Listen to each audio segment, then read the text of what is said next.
Does anybody remember a time when the internet actually used to be fun?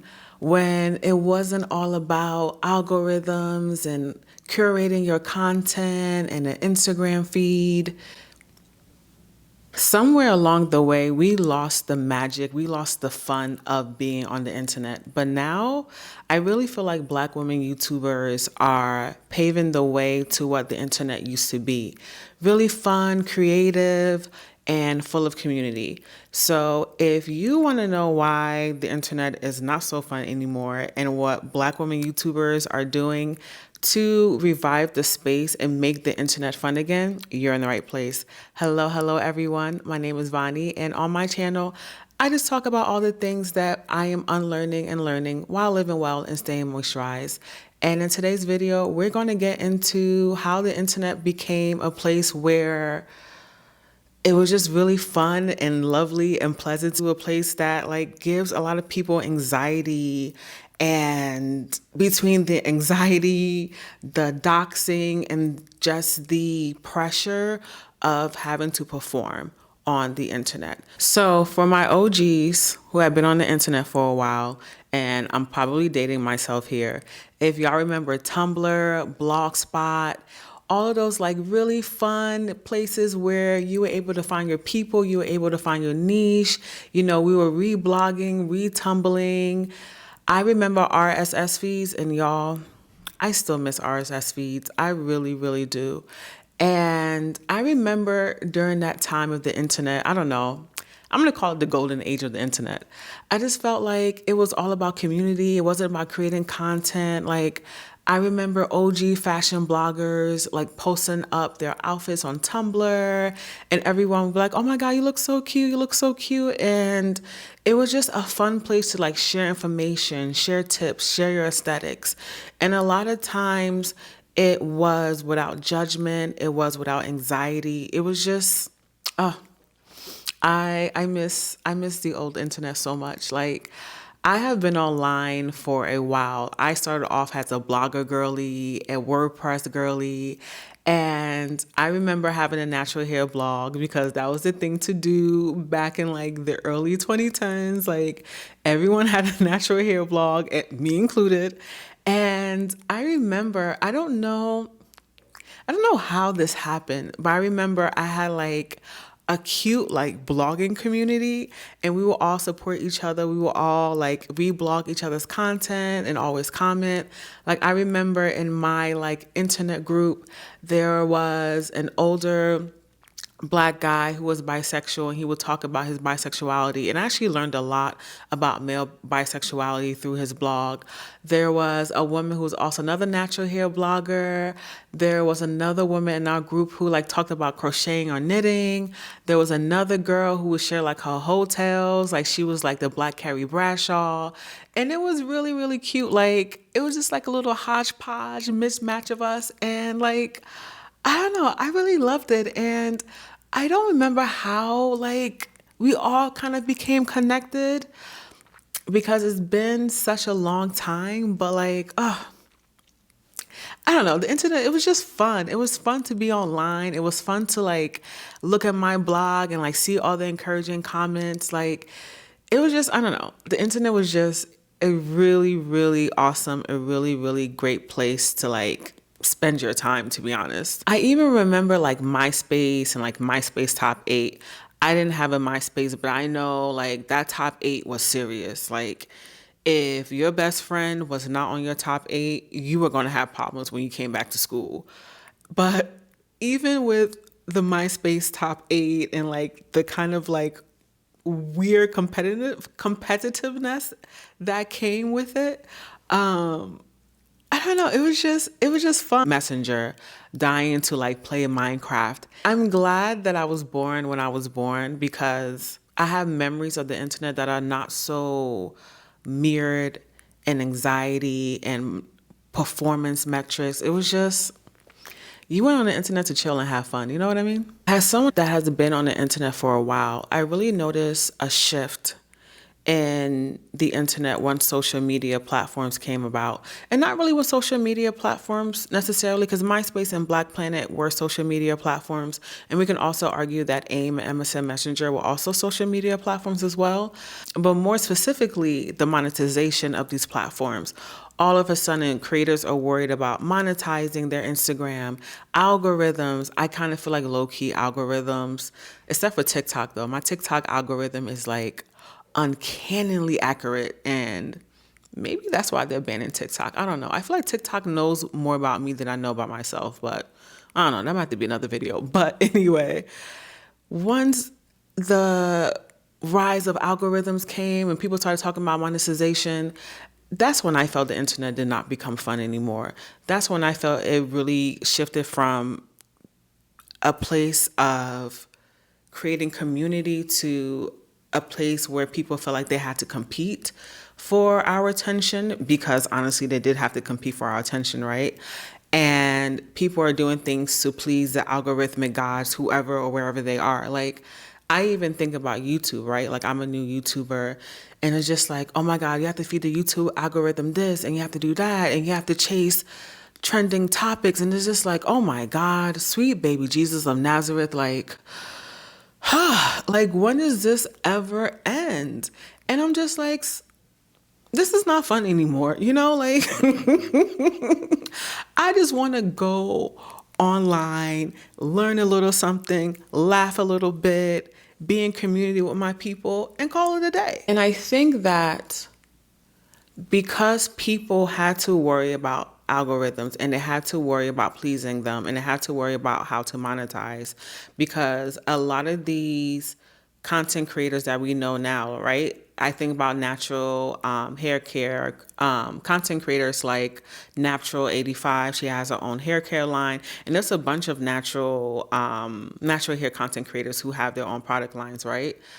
I also think about the pressure that those content creators had now to perform, to show this hyper positive view of their lives, even when things were far from it, just to make sure that they can make coin, right? Like, for a lot of people, the internet is how they made their money. Content creation is how they made their money. And, you know, I go back and forth with social media a lot. I love YouTube, hence why I'm on here. But sometimes it feels like a lot. It feels like a burden to be on social media, which is like so weird, because social media has the word social in it. Like, the point of social media is to be social, is to connect. And a lot of times it just feels very much the opposite. I mean, there are studies, I'm sure you guys have heard, the more you're on social media, the more isolated you feel from people. Social media, I think I read something that with the rise of social media, there's also a rise in teenage girls wanting to like unalive themselves. So it's become a toxic place at times. And I was reading this study by Columbia Business School that talked about authenticity in social media. And the conclusion was, the more authentic you are on social media, the happier you are. And I want to read a quote that like really stuck with me when I read the study. So I'm going to bust out my phone right here. And I'm also going to link the study in the description below if you want to read it. It's not paywalled, so definitely read it. It's a quick, cute read, and it got some bars in there. So I'm going to read this quote. It says, "One thing is clear. How someone is engaging on social media has a heavy impact on what they're getting out of it. The healthiest decision someone can make for their happiness and well-being while on social media is to stay true to themselves and share their life as it is and not as they wish it to be."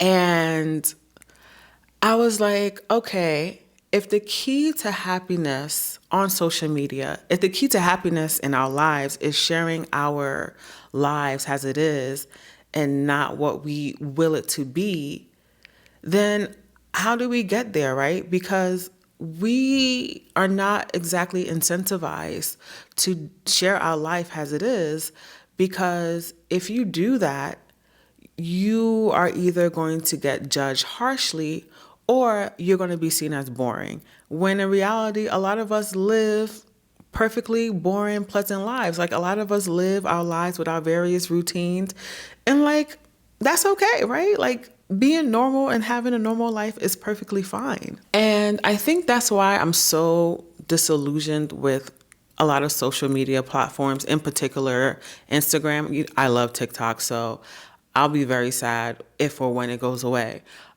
because you have so many influencers and wannabe influencers on Instagram who are saying in implicit or explicit ways, oh my God, look at me, I'm authentic, I'm real. And I don't relate to a lot of those influencers because to me, something feels very inauthentic about that, right? Like the math is not mathing to me. It's like the more people try to be authentic on social media, the less authentic they actually come across on our screens. And I know a lot of y'all can relate to this because I've talked to quite a few friends about this, about like influencers and like wannabe influencers who try so hard to be like intentional or thoughtful, but I don't know. It doesn't stick. And I'm not saying that we should be airing out all of our private lives on social media, right? I do very much believe that you should have your private life, you should have an online life and an offline life, and everyone has a right to a private life, and everyone has a right to guard that privacy as they see fit. However, true authenticity requires a type of vulnerability that cannot be manufactured. If you are going to go online and be vulnerable and be real, you can't polish that. You know what I mean? And like I said before, I'm not saying everyone should air out their personal business online because we all have a right to our privacy and our thoughts and our secrets. However, I think we've really lost the point of social media, which is connection. And we've really lost the purpose of being vulnerable, the purpose of being real, which is to connect with other people, to show other people that, hey, what you're going through, you're not alone, to get people out of that isolation that they feel whenever they're going through a loss, they're grieving, they're just not feeling life at the moment, right? Maybe they're going through a breakup or something went wrong. And so many times when people try to do this, they get shamed online, right? And we talk about authenticity and we talk about people wanting to be real on social media. But when people do it, we judge them really harshly for it. I also say this as a YouTube creator, as someone who has been vulnerable on my platform, has talked about my life. You can check out my videos, my friendship series, the things that I've learned in my 30s, videos if you're interested. But I also feel like, especially when you're a new creator, whether that's on Instagram, TikTok, YouTube, there's very much this pressure to come out already polished, right? There's already this pressure to have an aesthetic, right? Guilty as charged, like I have this background, I'm an artist, I have my art here. And like, I'm well aware that like this aesthetic looks really good on camera as well. Like, yes, I'm an artist, I paint and I make things, but like, I know what I'm doing, right? And it's really hard to, well, let me rewind that back. I think the pressure of social media and that kind of push and pull between wanting to be vulnerable, but also wanting to protect yourself in a way is really hard for new creators because of that pressure to be perfect right out the gate, right? That pressure to be aesthetic. I remember first getting on YouTube and like really being like anxious about editing because, I say a lot of ums and ahs and I pause and sometimes I stutter and my thoughts race quicker than like what I'm able to say. And sometimes I say things and I'm like, oh, I don't sound as articulate as I know I am. And, I got so much in my head with my YouTube videos that like, at one point, it just didn't feel fun anymore. And it felt like I felt like I was being robotic. I felt like I wasn't really bringing my personality. And then one day I told myself, no one's expecting this but me. Like, yes, there is a very real pressure to be perfect, especially if you're a woman, especially if you're a Black woman, especially if you are a Black woman who is visible online or who wants to be visible online. But then I thought, who cares? This is my life. And yes, I'm going to make mistakes. Yes, I'm going to pause like this while thinking, you know what I mean? Like, I'm not perfect. I'm going to say things and maybe my subject and verb agreement is not correct at that particular moment. And that's okay because that's normal. And like, that is what normal people do. And I don't know, it's really interesting navigating the internet at this time, especially if you're old enough to remember what the internet was all about and how lovely it used to be. And I think about folks like Reesa Teesa, right? You guys remember Reesa Teesa? If you're watching my channel, I'm sure you know who Reesa Teesa is. And, she had that multi-part series back in 2023. And so many people were so quick to judge her and her decisions when she was talking about her ex-husband. And at first I thought to myself, the same people who are judging her are the same people who have probably made that kind of mistake she did or even worse. And number two, we punish people for the very vulnerability that we claim that we crave so much. And, I watched the whole Reesa Teesa series like a lot of other people. And what I really appreciated about her during her whole story is that she was not afraid to tell the truth, even and especially if it made her look bad. Because a lot of times we get online, right? And we're in the business of image management, right? We are our own main characters. We want to portray a certain image that we're perfect and that we're infallible. And she was just like, no, I'm not perfect. I'm not infallible. Yes, I made mistakes. Yes, I'm going to tell you what those mistakes are. And, hopefully this is a cautionary tale for anybody who's in a similar situation. And as much as people want to judge Reesa Teesa for what she went through, I honestly feel like her videos helped hundreds, if not thousands of women in similar situations to say to themselves like, wait, something is not right. And that is what I miss about being on the internet and being on social media. Like, people weren't afraid to talk about their mess ups, right? Because for the most part, people are going to be supportive and be like, you know what? I've been there. I've done that. I'm good. Like, going back to like my blogger community and the older Black guy who was bisexual, he would talk about his relationship mistakes. And I remember people commenting like, oh, I'm really glad you learned that. Thanks for sharing. You just never saw people be as vile and honestly like high key as evil as they are now. But going back to community, because this is not entirely a video about how bad the internet has gotten now. I really feel like now we are turning the other way.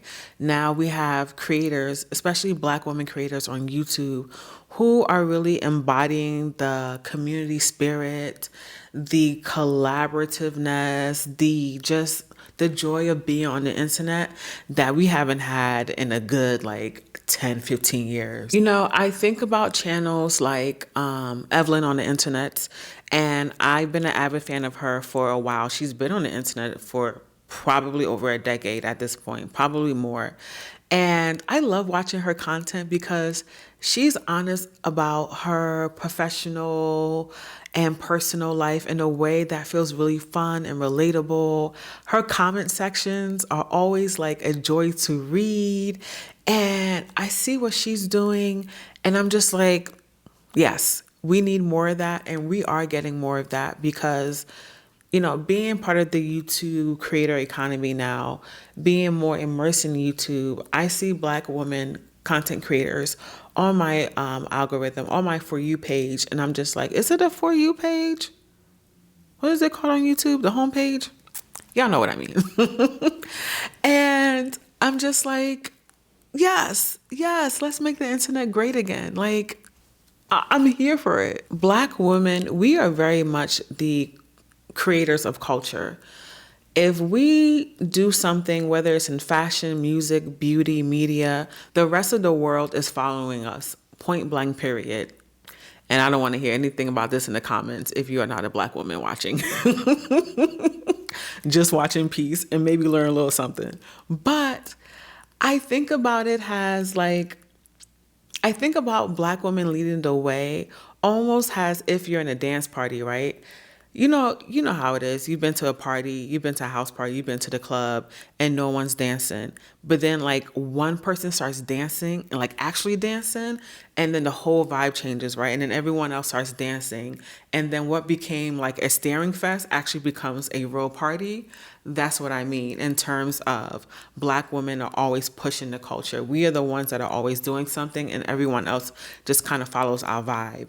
And when I think about black women creating community and like really being out there, I think about content creators, black women YouTubers like Stephanie Perry. If you're not familiar with Stephanie Perry, she's an amazing YouTuber, and she talks about how to deprogram our minds as black women, deprogram the hustle culture mentality and the mentality that like, oh my God, we can do it all. She tells us to dead that as black women, like that is not for us. And she is on a mission to make sure that black women have peace and joy and everything that they want in their lives, even if that means moving abroad, especially if that means moving abroad. And I discovered Stephanie Perry about a year and a half ago, and I've been an avid watcher of almost all of her videos. And what I love about her is that when she says she's creating community, she means it. You know, I don't really catch her lives, but when I rewatch the lives, she's always telling people, hey, say good morning, say good morning. Like, this is part of what we do here. I'm part of her Facebook group online, Exodus Summit. And the way she interacts with her subscribers on her lives and the way she interacts with people on Facebook is very much given community, is very much given I'm talking the talk and I'm walking the walk.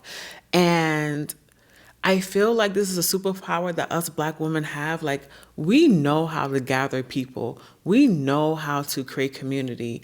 We know how to get fellow like-minded people together for the greater good. Like, I think about my black woman content creator group that I'm a part of. And it's a small group, it's less than 10 of us. But like the way we all rally around each other consistently, amazing, unmatched.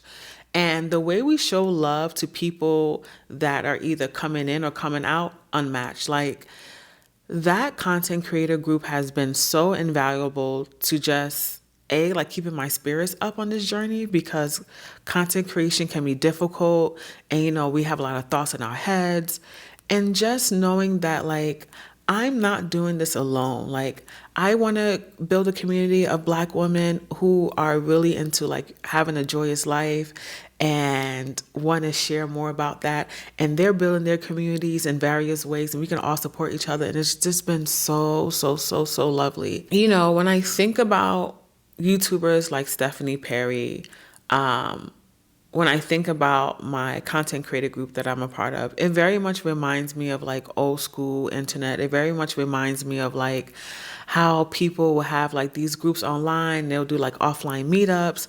And so despite the social media landscape being what it is today, we are reviving social media. We are bringing back the things that we want to see. And I'm really, really enjoying seeing other black women in this space, really reclaiming this space, and not just reclaiming it, but making it a space that they will love to be in and that they want other people to love being in as well, And as someone creating in this space, it's been really lovely to see firsthand how black women are continually uplifting each other, continually holding each other in community. And even though I very much miss the days of the old internet, I feel really happy to be living this day and time and to have this kind of community where people know community matters. All right, y'all. So let me know, what do you think about the internet's evolution, especially if you remember old school internet like Tumblr, Blogspot, MySpace, all of that. And if you have any Black women YouTubers who you love, please drop it in the comments below, because if there's one thing I'm going to do, I'm going to support people who support Black women. And I am always looking for amazing new Black women YouTubers that I can support, subscribe, and comment on their content. And if you like this video, please support a fellow Black woman content creator. Y'all see what I did there? Please like, subscribe, comment. I know I'm not the only person who feels this way about the internet, so I would love to hear your thoughts. If you vibe with this video and you want to, throw me a little coin, I have my coffee link at the bottom below. Greatly appreciate it. And until next week, y'all, or let me not say next week, until next time, I'm going to try to have a video out for y'all by next week. But until next time, take care, love you all, and see you soon. Bye.